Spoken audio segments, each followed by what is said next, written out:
San Francisco Bay Area, and probably one of the most famous landmarks that most visitors want to see is the Golden Gate Bridge. It's the most beautiful bridge and has lots of history, but it's also one of the busiest bridges in the United States. So the one thing that you never want to do is to have your car stalled on that bridge, especially during rush hour traffic. Now, that's exactly what happened to one of my best friends. He was a younger kid back then, driving his yellow Miata, crossing the bridge at around 5 p.m. in the evening. Everyone was eager to get home, and so was he. So he's driving along the bridge in the middle lane when all of a sudden, the car just stopped. The first thing he thought was, oh shoot, what happened? And then he remembered that low fuel light that was flashing for a while on his dash. Well, he forgot to put the gas in the car. He's out of gas. So he managed to somehow get out of the car and roll the car to the far right lane. But on this bridge, there's no emergency lane. So there he was, sitting on the bridge in his yellow car with his top down, and his car was stopped. The nasty glares and the swearing that he got as people behind him tried to change lane and go around him, well, that's something he's never going to forget. As he was there on the bridge, if a genie had just come out of nowhere, what do you think he would have asked for? Can I have some gas, please? Right? Of course. Who wouldn't? That embarrassment is almost too much for anyone to bear. Now, I was talking about his car. But your body works exactly the same way. Your body is a machine that burns fuel all the time as you're moving and thinking and talking, and even as your heart is beating. And you probably had experienced a moment or two where you felt you just ran out of gas, right? There's no more fuel in the tank and you just need to sit down, not move, chill out, and get something to eat so you can refuel your body. So what would you feel if your body can somehow find something else inside to burn as energy? Wouldn't it be so cool if my friend's car could have somehow just switched to solar power and just kept on going? Wow, what a relief that would have been for him. Hi, I'm Andy. My wife Minna and I, we're the founders of the Foco Academy. We focus on mentoring and teaching the success principles on how to apply the principles to 3 areas of life that money can't buy, which is health, time, and love, your relationships. With all the scientific advancements and all the cool technology out there, we now have hybrid cars which can run on either gas or electricity. And that's pretty cool, right? It can switch from one form of fuel to another. Now, wouldn't it be just as cool if your body can also switch from one fuel source to another? So if you ran out of carbohydrates, that is a primary source of energy for most of us. Wouldn't it be just so cool if your body can just switch to burning your own body fat instead when you're out of carbs? Best of all, you all actually can. Your ancestors have been doing this all along. They would eat a big meal when they catch a deer, a wild boar, a bear, or whatever wild animal they can find. But they could also go on for days without food, without eating. Your body is built exactly the same way as your ancestors, meaning you can be also an efficient fat-burning machine, just like your ancestors and just like a hybrid vehicle. Your body can naturally burn both carbohydrates and fats, or more specifically, glucose and ketones. You are, or you potentially can be, an efficient hybrid engine. It's just that your body has forgotten how to burn your own body fat as energy. Most people can only use carbohydrates or glucose for fuel because their bodies has lost the ability to burn fat or ketones for fuel. It's just forgotten how to do it. If you don't know what ketones are and how they can benefit your health, I've included a link here that that we talked about in our last blog, where I explain what ketones are and why they are so important for us. The ketogenic diet seems to be the latest fad. In the supermarket, you probably see lots of packaged foods that says keto-friendly on them. Don't be fooled by the packaging. Keto pizzas, keto cookies, and even keto cakes are usually not good for you. They are highly processed with lots of chemicals in them, and really, they just don't put your body into ketosis. Meaning, eating these keto foods will not teach and train your body to burn ketones. The good news is, getting your body to relearn to burn fat for fuel is not really that difficult. Like our ancestors, we are born with the ability to burn fat. However, due to the diets that we grew up with or even got accustomed to, we lost our ability to use fat as a fuel source. Our bodies have learned to depend on carbohydrates as fuel, not just for instant energy, but for sustained energy as well, because of our constant refeeding of food throughout the day. Now, for example, you probably know of a few spoiled brats. You know, those people who are completely dependent on their parents to hand them money for everything.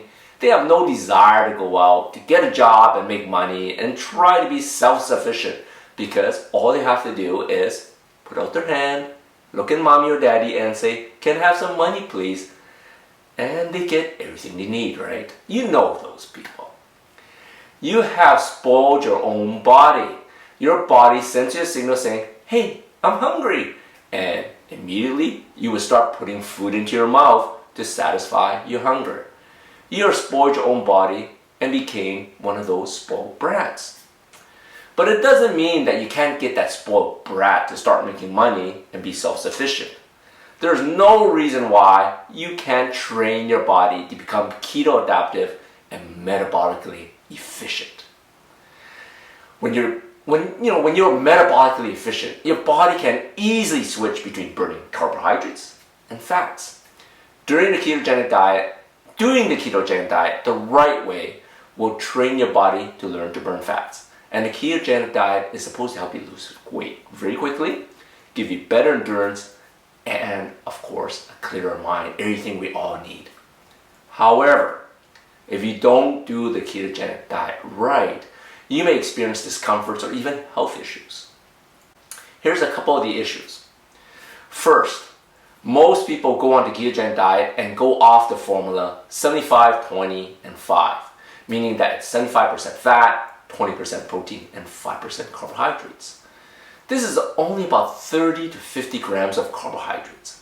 This extremely low amount of carbs can cause you to experience some keto flu with symptoms such as nausea, constipation, headaches, and fatigue. The 75-25% rule was used to treat medical conditions such as cancer and epilepsy. However, a recent study shows that depending on your physical condition, you may be able to even eat up to 15 to 25% carbs and still be able to stay in ketosis and burn fat for fuel. It really comes down to how physically active you are. If you're sedentary most of the time, you probably do need to go as low as 30 to 50 grams of carbs. But if you're physically active, you may be able to eat up to 250 grams of carbs and still get into nutritional ketosis, still burning ketones. So depending on your physical condition, you may be able to eat more carbs and still get into ketosis with less or no signs of the keto flu. The secret is eating high fiber whole food carbs such as organic vegetables and organic fresh fruits such as avocados, strawberries, blackberries, raspberries, and blueberries. It's best if you don't eat any other types of fruit until your body is fat adapted and in nutritional ketosis, where it's burning ketones for fuel. And of course, stay more physically active, right? Number 2, most people that go on a ketogenic diet praise how fast they lose weight the first week. Well, the ketogenic diet initially sheds your water content really fast, and this weight loss can be mistaken as fat loss. When you stop feeding your body carbohydrates or glucose for fuel, it'll start looking for stored carbs in your body in the form of glycogen. When glycogen is broken down for glucose for energy, guess what? Water is excreted from the body. Most people get nauseated and headaches because they are dehydrated from all the water loss. Dude, it's not fat loss, it's water loss. So make sure you stay hydrated when you are on a ketogenic diet. 3, when you're on a ketogenic diet, you have to choose whole foods, healthy fats and stay away from bad fats and any processed foods that say keto friendly on them. This is the biggest mistake most people make because they think it's free reign to eat any type of fats or any type of processed foods that's labeled as keto friendly. A keto diet does not mean you are free to eat all the bacon, spam, or any processed meats that can be high in preservatives such as nitrates and high in salt. This includes anything that's fried, like fried chicken, French fries, fried fish, fried shrimp. Well, you get the idea. When choosing meats, choose grass-fed, organic source meats and poultry and wild-caught seafood. These meats have a higher profile of the anti-inflammatory fats, the omega-3s, rather than the omega-6s that is found in conventional meat and poultry that are more inflammatory. They are also free of growth hormones and antibiotics that can cause damage to our gut and immune system. Also, you should be eating more organic nuts such as macadamia nuts, walnuts, pecans, and almonds. For oils, use only organic coconut oil, olive oil, avocado oil, macadamia nut oil, and MCT oil. Stay away from any vegetable oils, canola oil, soybean oil, and corn oil, as these are highly inflammatory to the body and will stop you from getting into ketosis. 4. The biggest mistake people make when doing the ketogenic diet is they actually don't know if it's working. They go by the symptoms such as the keto flu, bad breath, weight loss, appetite suppression, increased focus and energy, short-term fatigue, and short-term decreases in performance. Well, these are all just symptoms, and some of them can actually be just in your head. The weight loss may be just water loss. Bad breath, well, that could be from all the bad fats you're eating. The only real way to know if you're in nutritional ketosis is to measure your ketones. You can measure it in your breath or urine, which are not very accurate unless your ketone levels are off the charts. The best way to measure it is through your blood. Our favorite tool is the Keto Mojo Meter. It measures both your blood glucose level, which should drop when you're in ketosis, and your ketones that should go up when you're in ketosis. You can purchase one here at a substantial discount with the extra testing strips. Now, although the ketogenic diet may be helpful for many people, it's not suitable for everyone. For example, the ketogenic diet may not be appropriate for pregnant or breastfeeding women, children, or teens unless they're being used therapeutically under medical supervision. Furthermore, those with certain health conditions such as kidney disease, liver disease, gallbladder, or pancreatic conditions should avoid the ketogenic diet without doctor's supervision. Don't get me wrong now, I love the keto diet and I intend to stay on it. My diet is mostly fats with some meats and mainly nuts, but mostly vegetables and fruits that are high in antioxidants and very low in sugar. One of the common questions I get a lot is, how long do you need to be on the keto diet until you're in ketosis and burning fat for fuel? Well, the answer is, that depends. It depends on your physical level, your current diet, and your current cellular condition. For some people, it can be days, others it can be weeks, and even up to months. Now, in our next blog, I'm going to share with you some hacks you can use to boost your body into ketosis faster, cutting down on time to take it from months to just within a week. Stay tuned for the next blog.